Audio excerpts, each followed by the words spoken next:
4 দিনের মধ্যে কলকাতা দখল, ভারতবর্ষের সাথে যুদ্ধ করবে, নর্থ ইস্ট ডিস্টার্ব করবে, আর বাংলা, বিহার, উড়িষ্যার দাবি। এই জিনিস আজ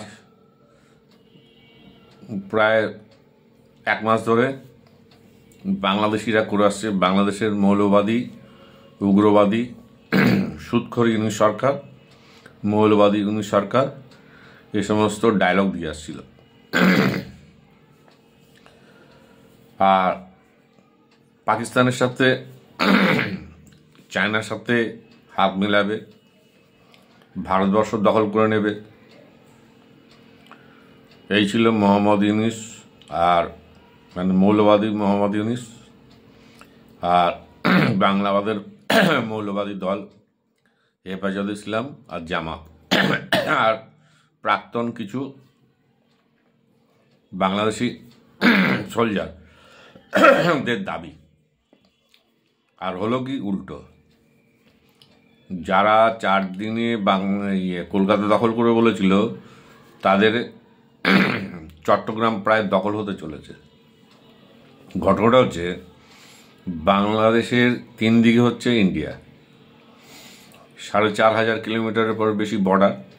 একদিকে বঙ্গোপসাগর, আরেকদিকে হচ্ছে মায়ানমার। মায়ানমারের 2টো গোষ্ঠী আছে, এক হচ্ছে আরাকান আর্মি, আর ঝুন্টা সরকার, যেটা কিনা চায়না ওদের প্রমোট করে, সাপোর্ট করে। আজকে আরাকান আর্মি প্রায় 80 থেকে 90% এরিয়া বার্মার, মানে মায়ানমার, আগে বার্মা বলা হতো, দখল করে নিয়েছে। এবার কথা হচ্ছে, বাংলাদেশের যেই পার্টির সাথে মায়ানমারের বর্ডার আছে, সেখানে নাফ নদী বলে একটা নদী আছে। এই নাফ নদী এপারে বাংলাদেশ, ওপারে হচ্ছে মায়ানমার।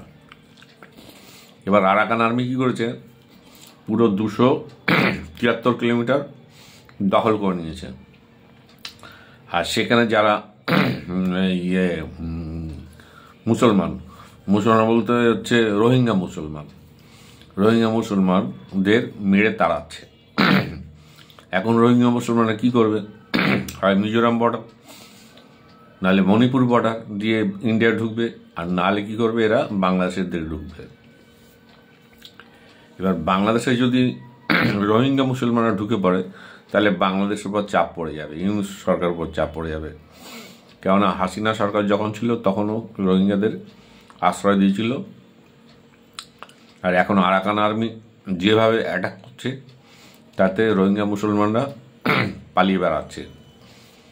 এবার ওদেরকে, যে ওদের কথা শুনছে তাদেরকে দিয়ে কাজ করাচ্ছে, আর যে শুনছে না তাদের মেরে নাকি নদীর পর ফেলে দিচ্ছে, এটা আমরা শুনছি। এখন আরাকান আর্মি হঠাৎ কেন এরকম হয়ে গেল? আরাকান আর্মিতে যারা আছে, মায়ানমারে বেশিরভাগ বৌদ্ধিস্ট, আর চট্টগ্রামে মানে বৌদ্ধিস্ট বেশি, হিন্দু আছে, বৌদ্ধিস্ট আছে, মাইনরিটি আছে, সেখানে মুসলমানের সংখ্যা কম। এখন আরাকান আর্মির মেন উদ্দেশ্য হচ্ছে চট্টগ্রাম দখল করা। আপনারা এতদিন যেটা শুনছিলেন ভারতীয় মিডিয়াতে, ন্যাশনাল মিডিয়াতে, বাংলাদেশ মিডিয়াতে, ইন্ডিয়া নাকি চট্টগ্রাম দখল করবে। কে দখল করে যায় না, কিন্তু দখল হচ্ছে, এটা কিন্তু প্রমাণ হয়ে গেল। এখন কথা হচ্ছে, নাফ নদী যেটা আছে, নাফ নদীর একটু বঙ্গোপসাগর দিয়ে গেলে বাংলাদেশের টেকনাফ বলে একটা জায়গা আছে। আর এই টেকনাফ হয়ে কি হয়, সেন্ট মার্টিন দ্বীপে যেতে হয়। এখন বাংলাদেশ সরকার কি করেছে, ট্যুরিস্টদের যাওয়া বন্ধ করে দিয়েছে, পারমিশন দিচ্ছে এটা। কেন, বাংলাদেশের যে ছোট ছোট শিপ যারা মাছ ধরে, এই সমস্ত ধরে, এরাও ভয়ে আর টেকনাফের দিকে এগোচ্ছে না। যার ফলে কি হচ্ছে, বাংলাদেশের সাথে সেন্ট মার্টিন দ্বীপের যোগাযোগ বিচ্ছিন্ন হয়ে গেছে। এবার টেকনাফ নদীর ওপারে আরাকান আর্মি বসে আছে, আর চট্টগ্রামে যে সমস্ত বৌদ্ধিস্ট আছে, ওরা পুরো ব্যাপারটাকে আরাকান আর্মিকে ওয়েলকাম জানাচ্ছে। তো ঘটনা হচ্ছে, যারা বলছিল 4 ঘন্টার মধ্যে কলকাতা দখল করবে, নর্থ ইস্ট ডিস্টার্ব করে দেবে, বাংলা বিহার উড়িষ্যার দাবি, তারপর বলছে ভারত দখল করে নেবে, তারা এখন নিজের দেশে জমি চলে যাচ্ছে, ওদের কোনো চিন্তা নেই। ওদের যত চিন্তা হচ্ছে ভারতবর্ষের দখল করবে, বাংলা বিহার উড়িষ্যা দখল করবে, কলকাতা দখল করবে, কিন্তু ওদের কোনো টেনশন নেই। এখন সবচেয়ে বড় কথা হচ্ছে, জুনটা সরকার যে ছিল মায়ানমারের আছে, চায়না হাত তুলে দিয়েছে। আর আরাকান আর্মি ইন্ডিয়ার সাথে একটা চুক্তি করে নিয়েছে, এটা শোনা কথা। এখন কথা হচ্ছে, যারা যারা এই যে রিপাবলিক চ্যানেলে কোন এক সাংবাদিক আছে, একে নিয়ে মস্করা করছিল, করছিল, বাংলাদেশের আমাদের কলকাতারও কিছু লোক আছে মস্করা করছিল, ভাবছিল ব্যাপারটা কিছু না। যখন মিডিয়াতে কিছু বলা হয়, তার মানে যারা মিডিয়া বড় যা মিডিয়া হাউস, ওরা এমনি এমনি বলে না। ভারত দখল করবে কি করবে না জানি না, কিন্তু আরাকান আর্মি যে চট্টগ্রাম দখল করে ফেলতে যাচ্ছে, এটা কিন্তু প্রমাণ হয়ে গেল। এখন ওই সমস্ত নাফ নদীর আশেপাশে থেকে সব বাংলাদেশ আর্মি ডিপ্লয় করে দেওয়া হয়েছে। আর এদিকে ভারতবর্ষের চারিদিকে বাংলাদেশের যে বর্ডার আছে, সেই বর্ডারে সব আর্মি বসিয়ে দেওয়া আছে। মণিপুর থেকে শুরু করে, মিজোরাম থেকে শুরু করে, আসাম থেকে শুরু করে, বেঙ্গল বর্ডারে কম আছে, ওইদিকে বেশি আছে। আর বঙ্গোপসাগর পুরো ঘিরে রাখা হয়েছে, বাংলাদেশের কোনো জাহাজ ঢুকতে পারছে না, বাংলাদেশের আর্মি নড়তে পারছে না। আর এইদিকে বাংলাদেশের 2টো জাহাজকে আমাদের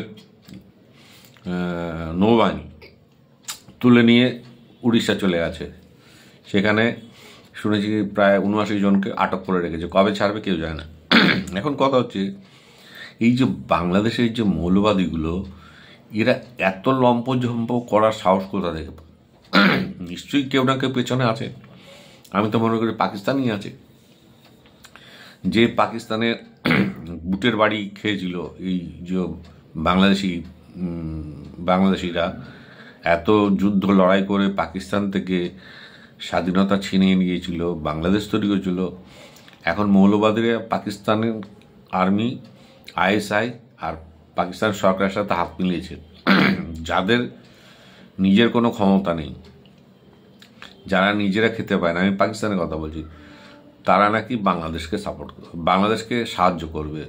হ্যাঁ, চিনি দিয়েছে, 2000 টন চিনি দিয়েছে, আমি শুনেছি। এখন 2000 টন চিনি দিয়েছে, 2000 টন চিনি দিতে গিয়ে কত টাকা এক্সট্রা নিয়েছে পাকিস্তানের একটু কপাল খুলে গেল, বাংলাদেশে এক্সপোর্ট করছে। সবচেয়ে বড় কথা হচ্ছে, ডক্টর মোহাম্মদ ইউনূস, মানে উনি ডক্টর ডিগ্রি পেয়েছে, ইকোনমিক্সে ডক্টরেট করেছে, আমেরিকার কোন কোন ইউনিভার্সিটিতে পড়াতো, আমার নামগুলো মনে আসছে না, তোমার নাম মনে নেই। মানে উনি পড়াশোনা করা আর দেশ চালানো দুটো এক জিনিস না, নোবেল শান্তি পাওয়া আর দেশ চালানো এক জিনিস না। আজ প্রায় আগস্টের 5 তারিখ, August, September, October, November, December, January, প্রায় 6 মাস হতে চলেছে। কোনো ডেভেলপমেন্ট বাংলাদেশের নেই, অর্থনীতি দিনে দিনে ভেঙে পড়ছে। যারা ভারতের দয়া বেঁচেছিল, তারা ভারতকে গালাগালি দিচ্ছে। ভারত আদানি গ্রুপ আস্তে আস্তে যে ইলেকট্রিসিটি সাপ্লাই করছিল, আস্তে আস্তে কমে দিচ্ছে। ভারত আস্তে আস্তে এসেন্সিয়াল ফুড যেগুলো আছে, এক্সপোর্ট কমিয়ে দিচ্ছে, ভিসা বন্ধ করে দিচ্ছে, ঠিক আছে। তারপর বাংলাদেশিদের এত গলার আওয়াজ। এখন কথা হচ্ছে, এই যে ইউনূস সরকার, ডক্টর মোহাম্মদ ইউনূস, এটা তো সরকার বলাই মানে উপদেষ্টা। তো ও বলেছিল আমাকে প্রায় 6 বছর টাইম দিতে হবে, মানে রিফর্ম করবে। এখন চাপে পড়ে বলছে না, 25-এর মধ্যে, 2025-এর ডিসেম্বর মধ্যে অথবা 26-এর জানুয়ারির মধ্যে ভোট করাবে। এখন কথা হচ্ছে, বাংলাদেশের লোক খেতে পাচ্ছে না মানে কি, যেভাবে সবজির দাম বেড়েছে, যেভাবে চালের দাম বেড়েছে, যেভাবে তেলের দাম বেড়েছে, হ্যাঁ, ওরা এফোর্ড করতে পারছে না। ইন্ডিয়া যখন এক্সপোর্ট কমিয়ে দিয়েছে, তখন বড় লোকরা খেয়ে পড়ে বেঁচে আছে, কিন্তু সাধারণ লোক, গরিব লোক যারা আছে বাংলাদেশে, তাদের অবস্থা খুব খারাপ। টেক্সটাইল ইন্ডাস্ট্রি প্রায় শেষ হতে চলেছে। তবুও ইউনিস সরকার, মানে সরকার না, প্রধান উপদেষ্টা, বাংলাদেশের মৌলবাদী দল হেফাজতে ইসলাম আছে, এদের কোনো ঘুম নেই। অথচ বাংলাদেশের সাধারণ মানুষ অবস্থা খুব খারাপ। বাংলাদেশের সাধারণ মানুষ আর এফোর্ড করতে পারছে না। এই মুহূর্তে বাংলাদেশের যে অবস্থা, তাতে বাংলাদেশে না গৃহযুদ্ধ লেগে যায়।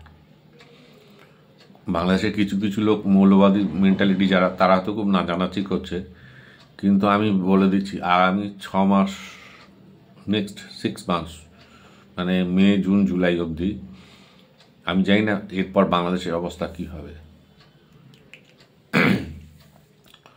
হয় বাংলাদেশের আরেকটা গৃহযুদ্ধ লাগবে, হানাহানি হবে, মানুষ না খেয়ে মারা যাবে। অল্টারনেটিভ ব্যবস্থা এদের কাছে নেই। ডলার নেই, ফরেন রিজার্ভ নেই, ডলারের ক্রাইসিস চলছে। এরপরও বাংলাদেশ শোধরানোর চেষ্টা করছে না।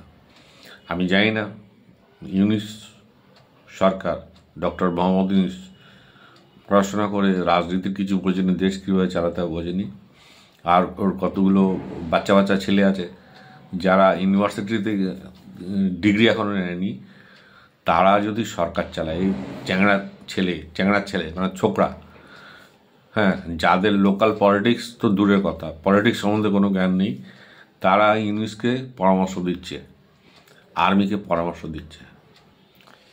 যে দেশে চ্যাংড়া ছেলেমেয়েরা, বা ওটা বাংলাদেশের কথা হচ্ছে চ্যাংড়া পোলাপান দেশ চালাবে ঠিক করে, সেই দেশের অবস্থা কি হতে পারে? যেমন আমাদের বাংলাতে, এই বাংলাতে ব্রিটিশ পিরিয়ডে সিরাজউদ্দৌলাকে দায়িত্ব দেওয়া ছিল বাংলা, বিহার, উড়িষ্যার। তখন সিরাজউদ্দৌলার বয়স কত ছিল? আর তারপর কি হলো? বাংলাদেশের অবস্থা ঠিক তাই হবে, আমি লিখে দিচ্ছি।